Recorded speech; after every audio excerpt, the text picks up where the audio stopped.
Originale, si chiama El Canaia, che ha scritto e realizzato questa canzone, questo video dedicato a Veneto City. Ovviamente è una canzone e un video di protesta. Grazie per averci seguito, buon proseguimento e soprattutto buon fine settimana.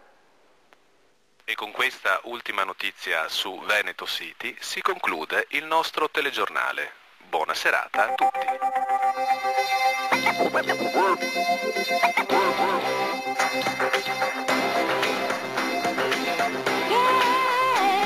Sentoti de Veneto City, Solchino e non stiamo City. Sentoti de Veneto City, sentoti de quei che sta City.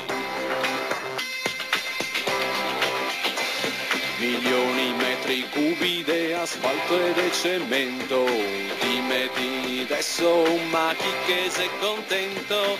Dove che finisce i negozi e gasolini? In mezzo a una strada rancura e lai spassini. Perché l'aspetta era devasta con criterio e de che basta da Istria, Riviera Esta e tra Veneto City e Roma commerciale, boom! Sentoti de Veneto City, Solchino e non stiamo City. Sentoti de Veneto City, sentoti de quei che sta City. Ma perché sta Veneto City? Ma per chi sta Veneto City? Come se sta Veneto City? O parlemo o stiamo City? O parlemo o stiamo City?